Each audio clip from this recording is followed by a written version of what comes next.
Bueno, muchísimas gracias. Gracias a Bebión por realizar estas charlas tan interesantes y tan a propósito pues, del ahorro de energía y sobre todo del ahorro de energía que tienen las entidades locales, ¿no? Como el Ayuntamiento de Ponferrada y con la participación de expertos como otros años. Yo les voy a hablar a ustedes de sensorización avanzada en redes de calor. Hace 4 años, en este mismo foro, estuvimos hablando de tecnologías habilitantes 4.0 para las redes de calor. En estos últimos 4 años todo ha evolucionado muy rápido, hasta el punto que ya no son tecnologías habilitantes, sino que son realidades que se pueden emplear en la sensorización y en la sensorización avanzada de las redes de calor, que es de lo que yo les voy a comentar. Antes de hablar de eso, pues a mí siempre me gusta hablar de un poco de historia. Ya Pablo, el anterior ponente, les ha explicado un poquitito la evolución de las redes de calor. Y es importante conocer la evolución histórica de las redes de calor porque es saber de dónde venimos y a dónde queremos ir, ¿no? Como muy bien ha explicado, voy a ir muy rápido. Las redes de calor pues casi nacieron los romanos tenían en Pompeya, ¿no? Quien ha visitado Pompeya conoce bien que tenían hasta 2 termas, ¿no? Que fueron las primeras redes, ¿no? Pero realmente las redes de calor nacieron pues en 1877, ya ha llovido, ¿no? Entonces, en esos momentos, la energía que se utilizaba era la energía de la primera revolución industrial y estábamos hablando de vapor. Y el vapor se distribuía por la ciudad a muy alta temperatura, evidentemente era vapor, y bueno, pues con unas pérdidas energéticas importantes, ¿no? A partir de la segunda generación, 1930 hasta los años 80, bueno, pues empezaron ya a añadirse a esa red de calor. La primera red de calor estábamos hablando de carbón, básicamente, pues empezaron a añadirse ya los combustibles fósiles, como puede ser el gasoil, el gas, combustibles pesados, etcétera, etcétera. Las temperaturas seguían siendo altas, seguían siendo alrededor de los 100 grados, incluso superiores, poco agua sobrecalentada. Y a partir del 1980, ¿no? Del 80 a los 2020, incluso ahora teníamos las redes de calor de tercera generación, que muy bien ha explicado Pablo, en donde ya la temperatura de impulsión estábamos hablando por debajo de los 100 grados y las temperaturas de retorno estaban por encima de 45 grados. Por último, las redes de calor de cuarta generación, a partir del año 2020, lo que han hecho es añadir otras fuentes de energía, como muy bien ha apuntado el anterior ponente, Pablo, añadiéndole desde centros de datos hasta energía que pueda venir de incineradoras, etcétera, etcétera. Bajar mucho la temperatura de impulsión. Esto es importantísimo porque bajando las temperaturas de impulsión y retorno, los ingenieros tenemos grabado, ¿no? la transmisión de calor, ¿no? Las constantes por la temperatura elevada a la cuarta, ¿no? La constante de Stefan Boltzmann. Entonces, cuanto más bajemos la temperatura, menos pérdidas tenemos. Pero esto es difícil de gestionar, ¿no? Esto es difícil de gestionar. No hablo de redes de quinta generación porque desde el punto de vista académico las redes de quinta generación hablan de dos capas más, ¿no? Están enfocadas a las personas, que siempre lo están en las redes de calor, y están enfocadas también a la resiliencia. Eso entronca muy bien justamente con lo que apuntó el ponente anterior de las redes de calor distribuidas, en donde la gente ya empieza a ser prosumidores, de lo que hablaremos. Bueno, las redes de calor, como ustedes saben, hay de muchos tipos, entonces esto lo voy a pasar muy rápido, pero tienen una cosa en común. La cosa en común es que necesitan un sistema de control robusto y es esencial. Es decir, en el último estudio que he hecho sobre alguna red de calor, sobre la parte inicial, estábamos obteniendo ahorros del 67%, ¿no? Importantísimo. Es decir, como cualquiera que no utilice ahora mismo una sensorización avanzada, tiene un problema. Tiene un problema porque tiene que invertir más que el resto a la hora de gestionar su instalación. ¿Qué capacidades tienen que tener los equipos de control? Bueno, pues la primera capacidad es que tienen que manejar gran cantidad de datos. Muchísimos datos.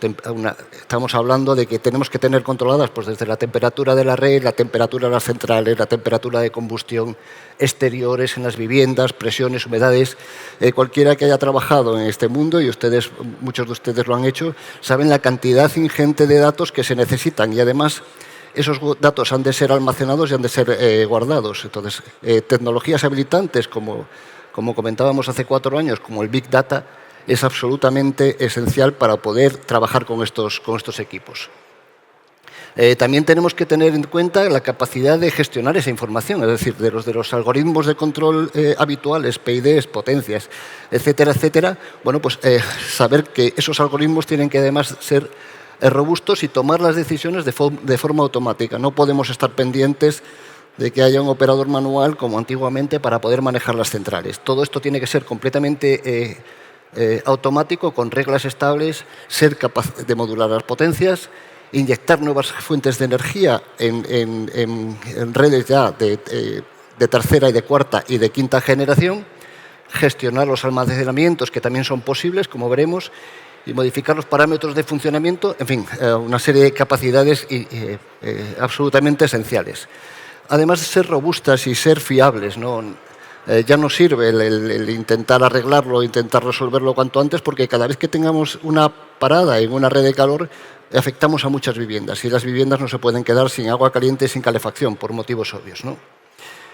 Por supuesto, la sencillez. Los procesos tienen que ser sencillos, y eso es importante a la hora del propio diseño.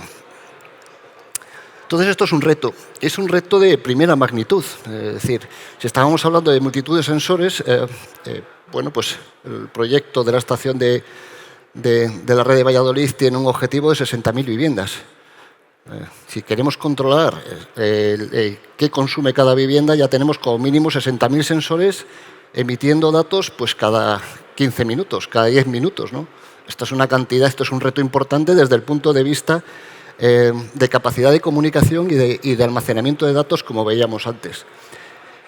Suponiendo que además haya un sensor por vivienda. Si además queremos hacer un control un poco más fino, pues igual tendríamos que colocar 2 o 3 o 4 sensores por vivienda, más todos los sensores que teníamos que colocar a la hora de controlar la energía, las presiones, etcétera, etcétera. Fíjense ustedes la cantidad de datos que tenemos que manejar y qué experto tiene que ser el sistema para poder hacerlo, ¿no?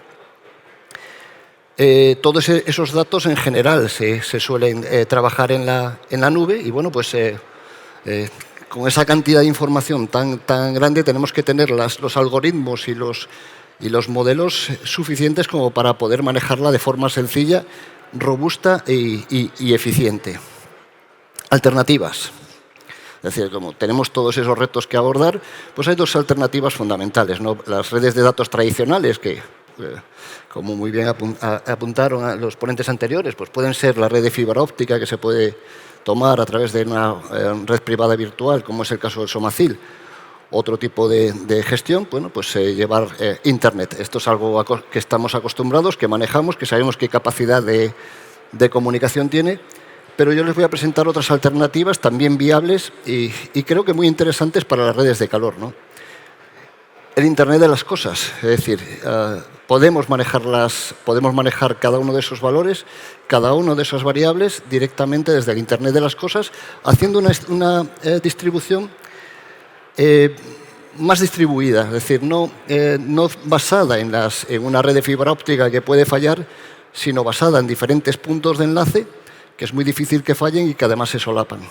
Eso sería una red robusta, que además los nuevos modelos de Internet de las cosas dan esas capacidades, ¿no?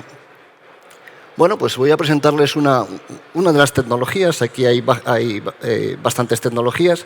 Esta tecnología lleva 10 años. Hace 10 años no podía estar presentándoles esto, pero las redes LP-WAN, que tienen esta antigüedad, nos permiten presentarles esta arquitectura, ¿no? ¿Qué ventajas tiene una red LP-WAN con respecto a este tipo de sensorización? Ventajas muy importantes. Estas redes son de largo alcance y de bajo consumo. Y estas son las 2 características principales de una red de comunicación. ¿Qué significa eso? Que nosotros podemos colocar un punto de enlace, o 2 o 3, cubrir toda una ciudad y los sensores, además, son de baja energía, con lo cual, con una batería pueden durar años. No necesitamos hacer cableado, no necesitamos hacer los esfuerzos que teníamos que hacer hace 10 años para poder comunicar las cosas y, sin embargo, cumplen con todos los requisitos que tenemos a la hora de ejecutarlas. ¿Por qué? Porque, además, han nacido en la era de la ciberseguridad. Son protocolos de comunicación completamente encriptados desde el inicio hasta el final, ¿no? En esta parte de aquí pueden ustedes ver los nodos. Los nodos pueden ser de cualquier cosa. Se puede sensorizar cualquier cosa. Esos nodos van a unos puntos de enlace que habitualmente están en torres de telecomunicaciones y a partir de ahí, todo en información encriptada, pasan a los network server, que se llama, y app server, para poder disponer de esa información y poder gestionar todas estas variables que hemos comentado. Entonces, esto nos permitiría colocar sensores en todas las casas, los 60.000 sensores, incluso duplicarlos, y no tener ninguna dificultad a la hora de gestionarlos. Tiene un inconveniente estas redes, que son redes de datos. Aquí no podemos transmitir imágenes, no podemos transmitir fotografías, no podemos transmitir sonido, pero sí podemos transmitir números. Y los números son extremadamente interesantes para el control de las cosas. Bien, y esto nos permite ya avanzar en la sensorización e ir a otros modelos de sensorización, poder aplicar otras tecnologías, y estoy hablando de tecnologías del Internet de las Cosas. Ya tenemos todos los datos, ya tenemos una capa de control que es capaz de recoger toda esa información, procesarla de forma segura. Bueno, pues ahí ya queda la capacidad de análisis. Y ya en estos últimos 4 años, yo creo que ustedes conocen bien la capacidad de análisis que tienen las nuevas tecnologías, incluyendo la inteligencia artificial con la que estamos ya prácticamente todos trabajando, ¿no? Y esto permite ir a las redes de 4ª y 5ª generación para que los consumidores sean prosumidores. Pablo, el anterior ponente, estaba hablando de que, bueno, pues hacer unas microredes trabajando a baja temperatura como las redes de 4ª generación, pero que además los consumidores puedan inyectar energía o recibirlo. Esto ya tiene un nombre. Desde el año, con el reglamento 244 del año 19, esto se llama comunidad energética. Aspecto muy curioso para poder hacer y para poder trabajar en microredes, ¿no? Desde el punto de vista de los ayuntamientos, además que ustedes saben que tendríamos la capacidad de hacer lo que se conoce como sandbox, o sea, hacer experimentación en nuestras ciudades, y estamos deseando hacerlas con empresas para desarrollar este tipo de sistemas. Los consumidores pasan a ser prosumidores, consumidor y productor. La eficiencia que se obtiene con este tipo de tecnologías es asombrosa. En el Ayuntamiento de Ponferrada el año pasado hicimos, simplemente sensorizando la energía eléctrica, hemos conseguido ahorros de 1 millón de euros al año estimados. Y esto es una forma esencial de optimizar la tecnología y de bajar y de aumentar la eficiencia. Hemos de recordar que el año pasado ha salido la Directiva de Eficiencia Energética, que nos va a obligar a todos en el 2028 a que los edificios sean climáticamente neutros. Si no tenemos buenos sistemas de control, estamos perdidos. Evidentemente, la economía es otro de los aspectos, por supuesto, que tenemos que desde un ayuntamiento o desde una empresa tiene que trabajar, ¿no? Entonces, a la hora de controlar cuando una empresa está gestionando una red de calor, cuanto más aspectos tenga controlados, cuanto más sepa lo que van a hacer sus vecinos utilizando este tipo de tecnologías y la inteligencia artificial, mejor puede ajustar sus ratios de consumo, sus ratios de gasto en las calderas, su potencia, etcétera, etcétera. Entonces, la economía es fundamental y bueno, pues esto es una cosa que desde las administraciones tratamos de enseñar y de promover, sobre todo dentro de la empresa privada, ¿no? No se trata solo de producir, sino además producir bien y de forma eficiente. Bien, lo que les comentaba un poco hace un momentito, la red LoRaWAN. La red LoRaWAN es una red muy interesante justamente para hacer este tipo de productos. Equipos con baterías que tienen una duración de años, y puntos de enlace que pueden tener áreas de cobertura de 15 kilómetros, ¿no? Esto permite pues, hasta desde hacer redes de calor hasta colocar un sensor en el campo, olvidarse de él durante 10 años o 15 años, un sensor de consumo de agua, por ejemplo, o un sensor que dé las variables del agua y bueno, pues permitir controles que antes eran prácticamente imposibles. Entonces, bueno, pues es una tecnología que les invito a explorar y que puede ser muy interesante para cualquiera de los proyectos. Existen más tecnologías de LP-WAN, como podría ser Narrowwan, que es una tecnología que las grandes compañías tienen, porque esa ya trabaja prácticamente a las mismas frecuencias, ¿no? pero ya en redes que pertenecen a estas compañías y son redes licenciadas, que se llama, y bueno, pues es una opción. Bueno, esto es un ejemplo, es decir, ¿por dónde tendremos que empezar? Evidentemente por colocar un punto de enlace y diferentes sensores, ¿no? Aquí tenemos varios ejemplos de sensores. Esta es el Hospital de Salamanca, por ejemplo, una pequeña gráfica del consumo eléctrico del Hospital de Salamanca, donde podemos ver, estas son variables eléctricas, pero también tenemos las variables térmicas, ¿no? Las variables eléctricas son bastante visuales, ¿no? Y donde podemos verlas, en este caso es una instalación fotovoltaica, cómo sube el consumo, la producción, cómo está el equilibrado de fases, energía activa, reactiva, todo lo que nos apetezca controlar lo podemos hacer mediante el uso de sensores. Y los sensores son así. Son equipos que están en el campo y nos olvidamos de ellos. No estamos acostumbrados a los equipos que tenemos que andar cableando, y un equipo como este lo podemos soltar en cualquier sitio, o un equipo como este, que es un medidor, una estación meteorológica, la podríamos colocar en cualquiera de los lados. No así el medidor eléctrico, que es justamente este, que tiene que estar colocado en su espacio. Es muy importante la capacidad de comunicación que tienen, porque la mala costumbre que tenemos en los cuartos de calderas, en los cuartos técnicos que llamamos nosotros, es que suelen estar ubicados en los sótanos, suelen estar ubicados en zonas con muy baja cobertura. Bueno, pues el LP-WAN tiene la capacidad en campo abierto de 15 kilómetros, pero en ciudades o en sitios un poco aislados penetrar muy bien en los edificios para poder sensorizar. Y cuando colocamos un repetidor LP-WAN en una vivienda, somos capaces de controlar todas las variables del edificio, todas las temperaturas de cada habitación, de cada vivienda, el consumo de agua, el nivel de CO2, el nivel de lo que queramos. Conclusiones. Para cualquier red de calor, yo creo que para todas las cosas, es necesario un control eficaz y un control en tiempo real. Además, una cosa muy importante que tienen las redes, este tipo de redes, es la capacidad de almacenamiento de información. Nosotros podemos saber qué temperatura hace un sitio, pero si no almacenamos ese dato, no sabemos cómo se va a comportar. Esto es esencial a la hora de manejar una instalación. Estábamos muy acostumbrados a llegar a los sitios y encontrarnos la temperatura en la sala de calderas. Y bueno, pues parece que la temperatura es la correcta. Bien, pero ¿cómo se ha comportado el edificio? ¿Cómo se han comportado los usuarios? Esta es la tecnología que nosotros podemos hacer, porque todo el gráfico que ustedes han visto anteriormente, estos son, si yo no recuerdo mal, 7 días de almacenamiento. Aquí podemos ver las tendencias, ¿no? Ver las tendencias significa ajustar el consumo y ajustar el gasto.